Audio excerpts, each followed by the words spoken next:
अथ अष्टादशोऽध्यायः।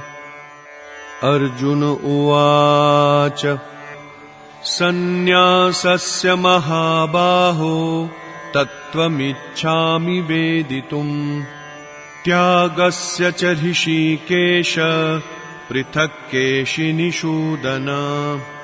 श्रीभगवानुवाच काम्यानां कर्मणां न्यासं सन्न्यासं कवयो विदुः, सर्वकर्मफलत्यागं प्राहुस्त्यागं विचक्षणाः। त्याज्यं दोषवदित्येके कर्म प्राहुर्मनीषिणः, यज्ञदानतपः कर्म न त्याज्यमिति चापरे। निश्चयं शृणु मे तत्र त्यागे भरतसत्तमा, त्यागो हि पुरुषव्याघ्र त्रिविधः सम्प्रकीर्तितः। यज्ञदानतपः कर्म न त्याज्यं कार्यमेव तत्, यज्ञो दानं तपश्चैव पावनानि मनीषिणाम्। एतान्यपि तु कर्माणि सङ्गं त्यक्त्वा फलानि च कर्तव्यानीति मे पार्थ निश्चितं मतमुत्तमम्। नियतस्य तु सन्न्यासः कर्मणो नोपपद्यते, मोहात्तस्य परित्यागः तामसः परिकीर्तितः।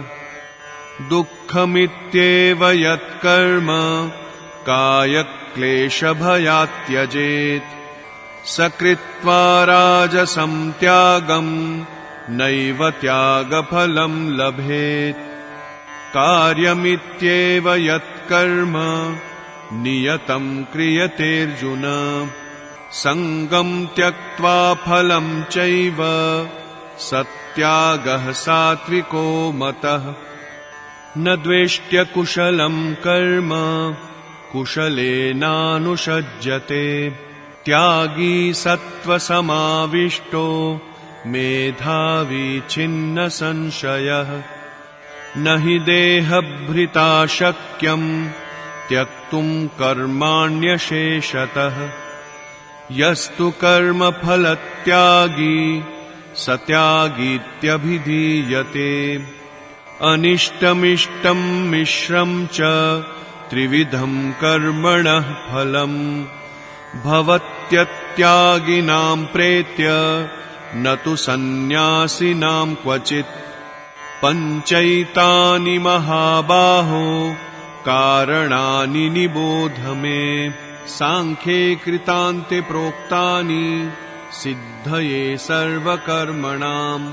अधिष्ठानं तथा कर्ता करणं च पृथग्विधम्, विविधाश्च पृथक् चेष्टा दैवं चैवात्र पञ्चमम्। शरीरवाङ्मनोभिर्यत् कर्म प्रारभते नरः, न्यायं वा विपरीतं वा पञ्चैते तस्य हेतवः। तत्रैवं सति कर्तारम् आत्मानं केवलं तु यः, पश्यत्यकृतबुद्धित्वान् न स पश्यति दुर्मतिः। यस्य नाहं कृतो भावो बुद्धिर्यस्य न लिप्यते, हत्वापि स इमान् लोकान् न हन्ति न निबध्यते। ज्ञानं ज्ञेयं परिज्ञाता त्रिविधा कर्म चोदना, करणं कर्म कर्तेति त्रिविधः कर्म संग्रहः। ज्ञानं कर्म च कर्ता च त्रिधैव गुणभेदतः, प्रोच्यते गुणसङ्ख्याने यथा वच्छृणुतान्यपि। सर्वभूतेषु येनैकं भावमव्ययमीक्षते, अविभक्तं विभक्तेषु तज्ज्ञानं विद्धि सात्विकम्। पृथक्त्वेन तु यज्ज्ञानं नानाभावान् पृथग्विधान्, वेत्ति सर्वेषु भूतेषु तज्ज्ञानं विद्धि राजसम् यत्तु कृत्स्नवदेकस्मिन् कार्ये सक्तमहैतुकम् अतत्त्वार्थवदल्पं च तत्तामसमुदाहृतम् नियतं सङ्गरहितम् अरागद्वेषतः कृतम् अफलप्रेप्सुना कर्म यत्तत् सात्विकमुच्यते यत्तु कामेप्सुना कर्म साहंकारेण वा पुनः क्रियते बहुलायासं तद्राजसमुदाहृतम् अनुबन्धं क्षयं हिंसाम् अनवेक्ष्य च पौरुषम् मोहादारभ्यते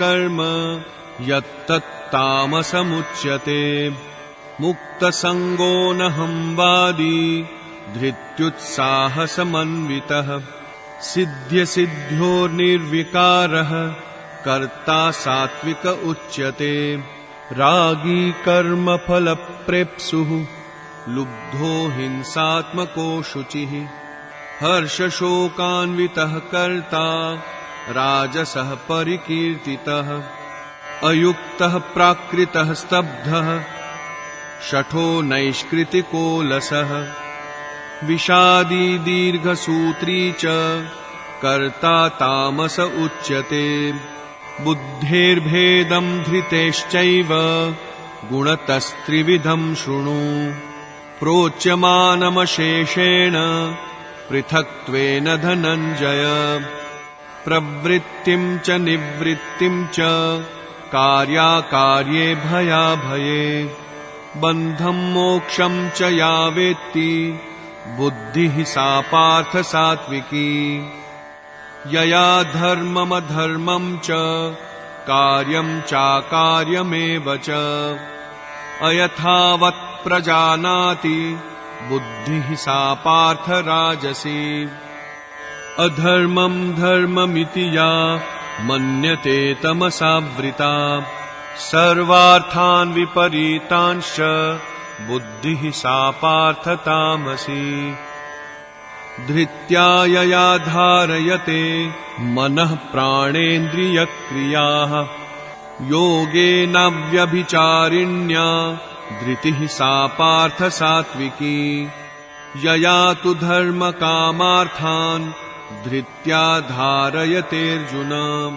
प्रसंगेन फलाकांक्षी धृतिः सा पार्थ राजसी यया स्वप्नं भयं शोकं विषादं मदमेव च न विमुञ्चति दुर्मेधा धृतिः सा पार्थ तामसी सुखं त्विदानीं त्रिविधं शृणु मे भरतर्षभ अभ्यासाद्रमते यत्र दुःखान्तं च निगच्छति यत्तदग्रे विषमिव परिणामे मृतोपमम् तत्सुखं सात्विकं प्रोक्तम् आत्मबुद्धिप्रसादजम् विषयेन्द्रियसंयोगात् यत्तदग्रे मृतोपमम् परिणामे विषमिव तत्सुखं राजसं स्मृतम् यदग्रे चानुबन्धे च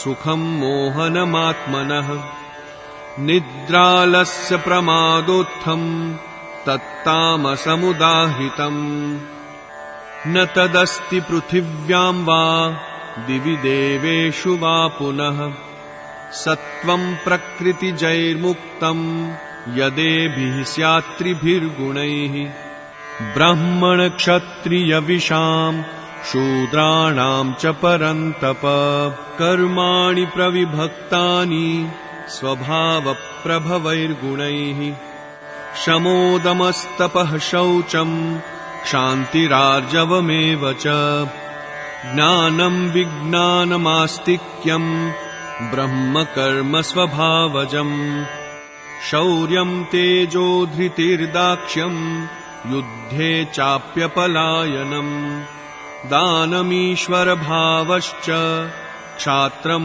कर्म स्वभावजम् कृषिगौरक्ष्यवाणिज्यं वैश्यकर्म स्वभावजम् परिचर्यात्मकं कर्म शूद्रस्यापि स्वभावजम् स्वे स्वे कर्मण्यभिरतः संसिद्धिं लभते नरः स्वकर्मनिरतः सिद्धिं यथा विन्दति तच्छृणु यतः प्रवृत्तिर्भूतानां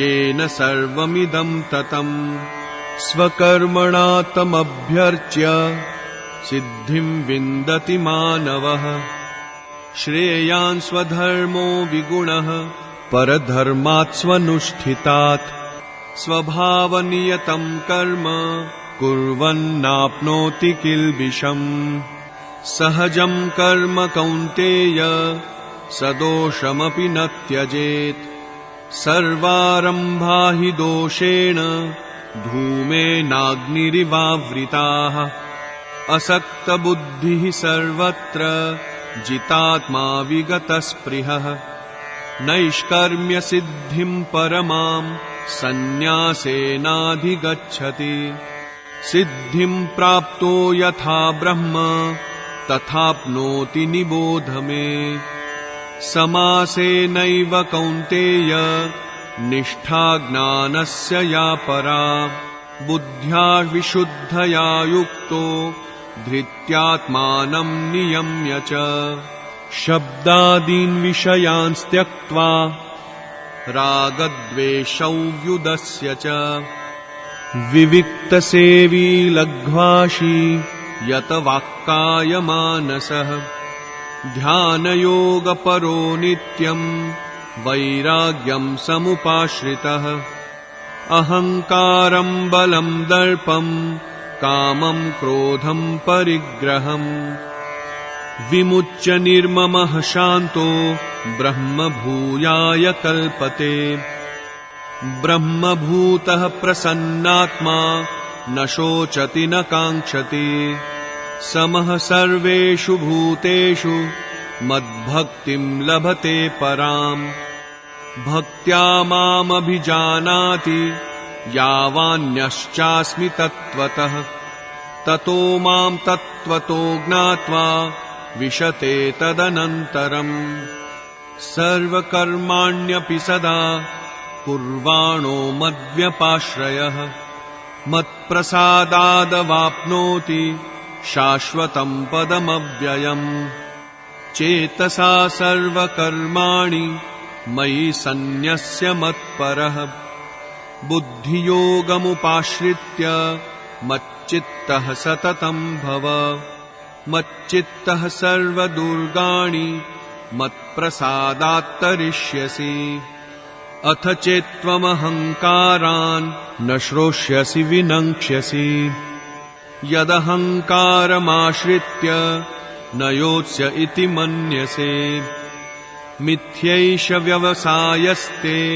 प्रकृतिस्त्वां नियोक्ष्यति स्वभावजेन कौन्तेय निबद्धः स्वेन कर्मणा कर्तुं नेच्छसि यन्मोहात् करिष्यस्य वशोऽपि तत् ईश्वरः सर्वभूतानां हृद्देशेऽर्जुन तिष्ठति भ्रामयन् सर्वभूतानि यन्त्रारूढानि मायया तमेव शरणं गच्छ सर्वभावेन भारत तत्प्रसादात् परां शान्तिं स्थानं प्राप्स्यसि शाश्वतम् इति ते ज्ञानमाख्यातं गुह्याद् गुह्यतरं मया विमृश्यैतदशेषेण यथेच्छसि तथा कुरु सर्वगुह्यतमं भूयः शृणु मे परमं वचः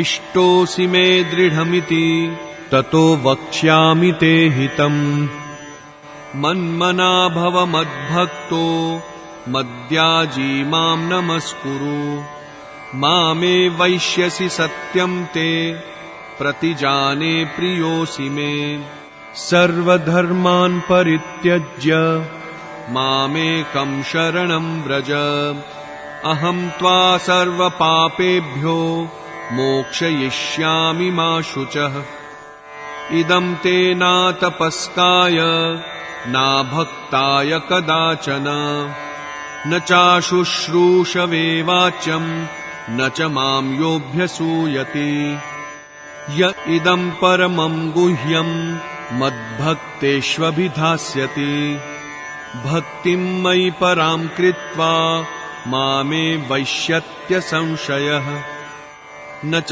तस्मान्मनुष्येषु कश्चिन्मे प्रियकृत्तमः भविता न च मे तस्माद् अन्यः प्रियतरो भुवि अध्येष्यते च य इमं धर्म्यं संवादमावयोः ज्ञानयज्ञेन तेनाहम् इष्टः स्यामिति मे मतिः श्रद्धावाननसूयश्च शृणुयादपि यो नरः सोऽपि मुक्तः शुभान् लोकान् प्राप्नुयात् पुण्यकर्मणाम् कच्चिदेतच्छ्रुतं पार्थ त्वयैकाग्रेण चेतसा कच्चिदज्ञानसम्मोहः प्रनष्टस्ते धनञ्जय। अर्जुन उवाच नष्टो मोहः स्मृतिर्लब्धा त्वत्प्रसादान्मयाच्युत स्थितोऽस्मि गतसन्देहः करिष्ये वचनं तव। सञ्जय उवाच इत्यहं वासुदेवस्य पार्थस्य च महात्मनः संवादमिममश्रौषम् अद्भुतं रोमहर्षणम् व्यासप्रसादात् श्रुतवान् एतद्गुह्यमहं परम् योगं योगेश्वरात् कृष्णात् साक्षात् कथयतः स्वयम् राजन् संस्मृत्य संस्मृत्य संवादमिममद्भुतम् केशवार्जुनयोः पुण्यम् हृष्यामि च मुहुर्मुहुः तच्च संस्मृत्य संस्मृत्य रूपमत्यद्भुतं हरेः विस्मयो मे महान् राजन् हृष्यामि च पुनः पुनः यत्र योगेश्वरः कृष्णः यत्र पार्थो धनुर्धरः तत्र श्रीर्विजयो भूतिः ध्रुवा नीतिर्मतिर्मम। ॐ तत्सदिति श्रीमद्भगवद्गीतासूपनिषत्सु ब्रह्मविद्यायां योगशास्त्रे श्रीकृष्णार्जुनसंवादे मोक्षसंन्यासयोगो